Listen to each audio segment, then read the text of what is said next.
Hi hello నమస్తే welcome back my YouTube channel. అందరు ఎలా ఉన్నారు? మంచిగా ఉన్నారు? మనకు మంచిగా ఉన్నాం. మీరు ఎట్లున్నారని చెప్పేసి లెస్ మీరు కింద కామెంట్ అయితే వేసేసేయండి. ప్రతి ఒక్కరు కూడా ఈ యొక్క ఇన్సిడెంట్ గురించి చాలా రకాలైన రకరకాలుగా అయితే మాట్లాడుకున్నటువంటి ముచ్చట. అదే మనకి plane crash, Ahmedabad plane crash గురించి అయితే రకరకాలైనటువంటి ముచ్చట్లు. అందరూ కూడా అందులో 242 మంది ఉంటే 242 మంది చనిపోయారని చెప్పేసి కొంతమంది అంటే లైక్ అది అఫీషియల్గా కన్ఫర్మేషన్ అయితే రాలేదు. కొంతమంది అయితే చెప్తున్నారు అందరూ చనిపోయారని చెప్పేసి అంటున్నారు. కానీ ఒక్కడు మాత్రం ఎట్లా బతికి బయటపడ్డాడు? ఆ ఒక్కడు ఎట్లా బతికి పడ్డాడు? ఏం ఏం జరిగింది? ఎట్లా జరిగింది? ఎలా ఆ ఒక సర్వైవల్ ఎలా జరిగింది అని చెప్పేసి అంటే మాత్రం అతనే ఒక ఇంటర్వ్యూ ఇచ్చిందనమాట. అంటే లైక్ ఇప్పుడు అతను ఒక్కడు బయటపడితే ఆ, అతనికి ఏ విధమైనటువంటి టార్చర్ ఉంటుందని చెప్పేసి మనం చెప్పనవసరం లేదు. అంటే లైక్ ఇప్పుడు అతను బయటపడ్డాడని చెప్పేసి అతనికి హ్యాపీగా ఉండాలా, లేకపోతే ఈ టీవీ ఛానల్స్ వాళ్ళు వీళ్ళు ఇంటర్వ్యూ చేస్తారని చెప్పేసి ఇంకోటి అవ్వాలా? నాకు అర్థమవుతలేదు first of all. Next level by. ఇప్పుడు మన మన ఇండియాలో టీవీ ఛానల్స్ కావచ్చు, ఇంకోటి కావచ్చు, వేరే లెవెల్లో ఉంటుంది కథ.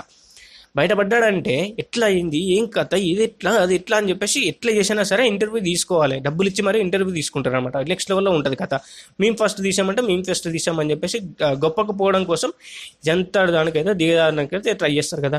ఆ క్రమంలో ఈరోజు లేదా నిన్న నైట్ అతను హాస్పిటలైజ్ అయినప్పుడు అతనికి హాస్పిటల్లో ఇంటర్వ్యూ ఇవ్వడం అయితే జరిగిందనమాట. మరి ఆ ఇంటర్వ్యూలో తను ఏం చెప్పాడు, ఏం కథ అంటే మాత్రం సింపుల్. ప్లేన్ అందులోనే ఉన్నాడు, క్రాష్ అయింది. ఫస్ట్ ఏం జరిగిందంటే మాత్రం కొంత దూరం మీదికి ఎగరంగానే ఒక పెద్ద బ్లాస్ట్ అనేది వినబడ్డదంట. అంటే లైక్ ఇప్పుడు ఫ్లై అవ్వగానే ఒక పెద్ద బ్లాస్ట్ అనేది వినబడ్డదంట. ఇక మిగతాది ఏం జరిగిందో ఏమని జరగలేదు కానీ ఎమర్జెన్సీ అలర్ట్ అనేది ఇచ్చేసిళ్ళు. ఎవరు? ఎయిర్ హోస్టర్స్ వాళ్ళందరూ కూడా ఇచ్చేసిళ్ళు. ఇచ్చేసిన తర్వాత ఈయన ఏం చేసిండు, సీట్ బెల్ట్ పెట్టుకొని గమ్మున కూర్చున్నాడు. ఏదైతే అదని చెప్పి ఆయన చెప్పేసి సీట్ బెల్ట్ పెట్టుకుని కూర్చున్నాడు, గమ్మున కూర్చున్నాడు. ప్లేన్ అనేది క్రాష్ అయింది, అక్కడ కింద పడ్డది. ఆ తర్వాత ఏమైందంటే ప్లేన్ క్రాష్ అయిన తర్వాత ఈయన ఎక్కడ కూర్చున్నాడు అంటే మాత్రం ఎమర్జెన్సీ డోర్ దగ్గర కూర్చున్నాడు బై. ఇతను లక్కో ఇంకోటో నాకు తెలియదు కానీ ఇతను మాత్రం ఎమర్జెన్సీ డోర్ దగ్గర కూర్చున్నాడు. ఎమర్జెన్సీ డోర్ దగ్గర కూర్చున్నప్పుడు ఏమైందంటే ప్లేన్ క్రాష్ అయింది కదా. ప్లేన్ క్రాష్ అయినప్పుడు ఇరిగి కింద పడింది. కింద పడిన తర్వాత ఒక ఎమర్జెన్సీ డోర్ దగ్గర ఏమైందంటే ఎమర్జెన్సీ డోర్ దగ్గర విరిగిపోయి కింద పడిందంట. అంటే లైక్ అతను చెప్పింది కొద్దిగా ఎక్స్టెన్షన్ చేసి చెప్తున్నా అంతే, అతను అలా చెప్పలేదు కానీ ఆ ఒక డోర్ అనేది ఇరిగిపోయి కనిపించింది. అంటే లైక్ ప్లేన్ క్రాష్ అయింది, కింద పడింది, అంతా అయిపోయింది. ఫ్యూ సెకండ్స్లోనే అతనికి ఒక పాత అనేది కనిపించిందట. కింద పడుతూనే ఒక పాత అనేది కనిపించింది.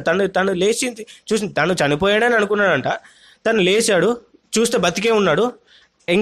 ఎగ్జిట్ డోర్ అనేది కనిపించింది. కథం దాన్ని దునికేసిన తర్వాత నెక్స్ట్ సెకండే ప్లేన్ అనేది బ్లాస్ట్ అయిపోయిందంట. సర్వైవల్ ఎట్లా అయ్యిండు భయ్ నాకు అర్థం కాలే. ఫ్యూ సెకండ్స్ అంతే. ఇప్పుడు అది కింద పడింది, ఎగ్జిట్ డోర్ కనిపించింది, సీట్ బెల్ట్ తీసేసిండు, తను అయిపోయింది. తను అలా దూకేసిండు అనమాట. కిందికి దూకేసిండు, వెనక బ్లాస్ట్ అయిపోయింది. ఫ్యూ సెకండ్స్ అయిపోయిందనమాట. అలా ఇతను సర్వైవ్ అవ్వగలిగిండు అనమాట.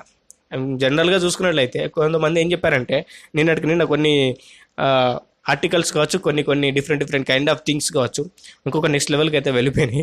ఎమర్జెన్సీ డోర్ దగ్గర ఉన్నాడు అంటే ముచ్చట కన్ఫర్మేషన్. ఎమర్జెన్సీ డోర్ ఉండదని చెప్పేసి ఓకే బెటర్ అక్కడనే కూర్చున్నాడు అని చెప్పేసి అది మనకైతే చెప్తున్నారు.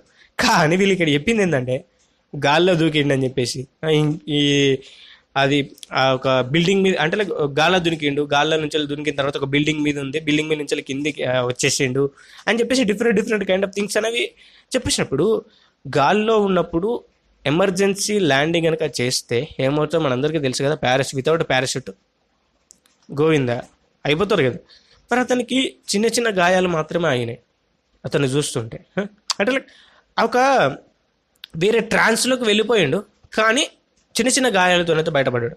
అంటే లైక్ అర్థం చేసుకోండి. ఇక మరి అతను ప్లేన్ క్రాష్ అయింది, కింద పడిన తర్వాత అది బ్లాస్ట్ అయ్యి పోతుంది అనేటువంటి ఫ్యూ సెకండ్స్లోనే తనకి ఎగ్జిట్ డోర్ కనిపించింది. ఎగ్జిట్ డోర్ తన దగ్గర ఉన్నటువంటి సీట్ బెల్ట్ తీసేసిండు, ఎగ్జిట్ డోర్ కనిపించేసిండు, దూకేసిండు. అంతే, ఫ్యూ సెకండ్స్లో జరిగిపోయింది. ఆ తర్వాత అతను చెప్పాడు తన పక్క పంటి కూర్చున్నటువంటి 2 కపుల్స్, ఓల్డ్ ఏజ్ కపుల్స్ ఉన్నారంట, వాళ్ళు చనిపోవడం. అదేవిధంగా చూసుకున్నట్లయితే ఎయిర్ హోస్టర్స్ వాళ్ళు చనిపోవడం అనేది కళ్ళారా చూసిన అని చెప్పి చెప్తున్నాడు అనమాట. ఎంత బాధాకరం అనేటువంటి ముచ్చట చెప్పండి. ఇంతటి విధ్వంసం అనేది జరిగిన తర్వాత నాకు ఈ ఒక ఇన్సిడెంట్ ఎలా చెప్పాలో నాకు అర్థం కాలే. ఫస్ట్ అప్పుడు ఈ ఇన్సిడెంట్ ఏదైతే ఉందో జరిగిన తర్వాత ఇతను బతికి బయటపడడం ఇంకొక నెక్స్ట్ లెవెల్ థింగ్. అంటే ఇంకొక ముచ్చట నాకు తెలిసింది ఏంటంటే, అంటే లైక్ వాళ్ళు చూపిస్తున్నారు భగవద్గీత ఆ ఒక ప్లేన్లో ఉంది, ప్రతి ఒక్కరు కూడా మాడి బొగ్గైపోయారు. భగవద్గీత మాత్రం అది మొత్తం నలిగిపోయింది కానీ ఎక్కడ కూడా కాలిపోలే. ఇదేందో నాకు అర్థం కాలే. ఫస్ట్ ఆఫ్ ఆల్ అది ఎట్లా జరిగిందో ఏం జరిగిందో అని చెప్పేసి నాకు అర్థం కాలే. భగవద్గీత మాత్రం ఎట్లున్నా అట్నే ఉంది. బుక్స్ కొద్దిగా ఒత్తినట్లే అట్లా ఇట్లా ఉంది కానీ కంప్లీట్గా అది పేజ్ టు పేజ్ మనకి చదివే విధంగా ఉందన్నమాట. అట్లా నెక్స్ట్ లెవెల్లో ఉంది దానికి.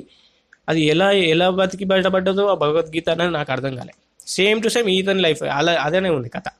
ఈయనే ఆ ఒక్క సీట్ బెల్ట్ అతను తన తమ్ముడుకు తున్నాడంట ఈ యొక్క ప్లేస్లో. తను రమేష్ అని చెప్పేసి పొద్దున మాట్లాడుకున్నాం కదా, మరి ఈ రమేషే ఈ యొక్క రమేష్ వల్ల బ్రదర్ కూడా ఉన్నాడంట అదే ప్లేన్లో.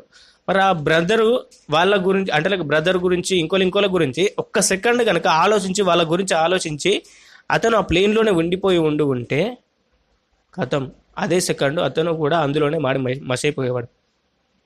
విత్ ఇన్ సెకండ్స్ తన ప్రాణాలను కాపాడుకోగలిగాడు. ఆ పరిస్థితుల్లో ఉన్నప్పటికీ కూడా మన టీవీ ఛానల్స్, టీవీ యాంకర్స్ అంటే లైక్ వాళ్ళు ఎవరైతే ఉన్నారో నెక్స్ట్ లెవెల్లో చేసారు. నేను చెప్పని అవసరం లేదు. వాళ్ళ ఇంటర్వ్యూ తీసుకోవడం కావచ్చు, ఇంకోటి తీసుకోవడం కావచ్చు, ఇంకే విధంగా ఉంటుంది చెప్పరు. వేరే లెవెల్లో ఉండదా? అలా ఉందన్నమాట.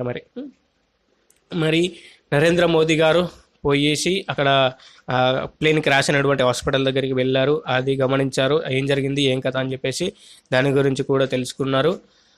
ఇంకా నెక్స్ట్ లెవెల్ థింగ్ ఏంటంటే ఇతని దగ్గరికి కూడా వెళ్ళేసి అతను ఇలా జరిగింది అలా జరిగింది నేనే నమ్మలేకపోతున్నానని చెప్పేసి ఆ ఒక మన నరేంద్ర మోదీ గారికి చెప్పడం అయితే జరిగిందంట. నేను ఎలా బతికి బయటపడ్డానో నాకే తెలియదు అని చెప్పేసి అన్నాడంట. మరి అతను ఒక ట్రాన్స్లో ఉన్నాడు భయ్. అతను మాట్లాడి కూడా వస్తలేదు, తడబడుతున్నాడు. మంచిగా ఫ్లూయెంట్గా మనం ఏ విధంగా మాట్లాడతామో అలా మాట్లాడలేకపోతున్నాడు. అంత ఫుల్ ఫిట్గా లేడు. ఏం చెప్పాలో ఎలా చెప్పాలో అనేటువంటి ఒక ట్రాన్స్లో ఉండిపోయింది అనమాట. అంతటి ప్రమాదం జరిగిన తర్వాత ఎవరికైనా కానీ బ్రతికి బయటపడ్డాడంటే ఒక హ్యాపీనెస్సే కదా. అలా ఉందన్నమాట పరిస్థితి. మరి అయినా కూడా వీళ్ళు ఇంటర్వ్యూలు అని చెప్పేసి ఇంకోటి అని చెప్పేసి అతను ఇష్టపెట్టరు. 100% చెప్తున్నా. ఎవరు పడితే అన్ని టీవీ ఛానల్స్ పోయి అతను ఇంటర్వ్యూ చేస్తాయి, ఇలా చేస్తాయి అలా చేస్తాయి. అది మాత్రం తెలుస్తుంది కంపల్సరీ. అతని బయట కొద్దిగా తను రికవర్ అవ్వాలి. తను రికవర్ అయిన తర్వాత మీకు అన్నిటికీ సంబంధించినటువంటి డీటెయిల్స్ అనేవి తీసుకుంటే అది వేరు. మనకి ఇప్పుడు ట్రెండ్ నడుస్తుంది కదా, ఆ ట్రెండ్ మీద ఎట్లా చేసినా క్యాచ్ చేసుకోవాలనేటువంటి ఉద్దేశంతో ఏదంటే అది చేస్తారు భయ్. మనకు మంచి మంచి మాటలు వస్తాయి మరి ఈ టీవీ ఛానల్స్లో చూస్తే. మరి అది వాళ్ళు చెప్పడం ద్వారా నీకు ఇన్ఫర్మేషన్ తెలిసిందంటే మాత్రం ఇన్ఫర్మేషన్ ఇంకొక 10 సంవత్సరాలకైనా కానీ తెలుస్తుంది కదా, ఇట్లా జరిగింది ఏం జరిగింది అని చెప్పేసి తెలుస్తుంది కదా. అంతే. అంటే బతికి బయటపడితే ఎప్పటికైనా తెలుస్తుంది కదా. ఎవరైనా ఒక్కరు బయటపడ్డా కానీ, నేను ఫస్ట్ వీడియోలో పోతే చెప్పిన, ఎవరైనా ఒక్కరు బయటపడ్డా కానీ దీనికి సంబంధించిన ఇన్ఫర్మేషన్ అయినా తెలుసుకోవచ్చు అని చెప్పేసి, ఎవరైనా ఒకరు బయటపడితే తప్ప అందులో నుంచి ఏం జరిగింది ఏం కథ అని చెప్పేసి మనకైతే తెలియదు అని చెప్పేసి చెప్పిన ఫస్ట్ వీడియోలో పోతా. కానీ ఆ వీడియో ఎవరు చూడలే. పొద్దున పెట్టిన వీడియో అయితే ఎవరు చూడలే. ఈ వీడియో అయితే ఎవరు చూస్తారో చూడకపోతారో నాకు తెలియదు. మరి వీడియోకైతే ఇంతే. మరి ఆ ఒక్కడు ఎలా బయటపడ్డాడంటే మాత్రం ఇలా సర్వైవ్ అయ్యింది అని చెప్పేసి చెప్పుకోవచ్చు. విత్ ఇన్ సెకండ్స్లో బయటపడ్డాడు. విత్ ఇన్ సెకండ్స్లో రమేష్ అనే వ్యక్తి విత్ ఇన్ సెకండ్స్లో బయటపడ్డాడు. విత్ ఇన్ సెకండ్స్లోనే బయటపడ్డాడంటే ఆ టైంలో ఇంకొకరి గురించి ఆలోచించాల్సినటువంటి అవసరం లేదనిపించింది. అట్లుంటుంది మరి పరిస్థితి. ప్రతి ఒక్కరు కూడా తన కళ్ళ ముందే కాలిపోతూ ఉంటే ఎలా అనిపిస్తుంది భయ్? ఒక్కసారి ఆలోచించుకో భయ్, ఒక్కసారి ఆలోచించుకో.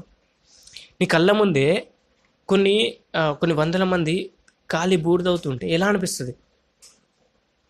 కానీ అతను ఆ ట్రాన్స్లో లేడు.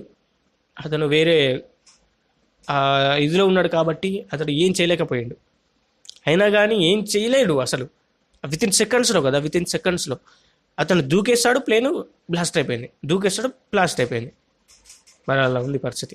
అతని లక్ అనుకుంటాను, అతని అదృష్టం, అతని అది ఇంకోటి అనుకుంటారు, మీ ఇష్టం. అదిగా అతను బయట పడ్డాడంటే మాత్రం అది వేరే ఇక, అంతే. ఒక్కడే ఇట బట్ల పడ్డాడంటే గిట్ల బయట పడ్డాడు. ప్లేన్ క్రాష్ అయిపోయింది, అంతా కూడా ఎక్కడికక్కడ ముక్కలు ముక్కలు అయిపోయింది. చిన్న ఎగ్జిట్ డోర్, నేను బతికే ఉన్నాను అని చెప్పేసి ఒక హోప్ ఇచ్చింది. కళ్ళు తెరిచి చూశాడు, ఎగ్జిట్ డోర్ కనిపించింది, దూకేశాడు. గతం ప్లేన్ అనేది బ్లాస్ట్ అయింది. హరే కృష్ణ, జై శ్రీరామ్. మరి వీడియోకి ఇంతే. వీడియో మీకు నచ్చితే ఒక లైక్ చేయండి, ఛానల్కి సబ్స్క్రైబ్ చేసుకోండి, పక్కన వచ్చిన బెల్ ఐకాన్ చేసి ఆల్ టచ్ చేసుకోండి. Thank you for watching. Jai Hind, see you next. Bye.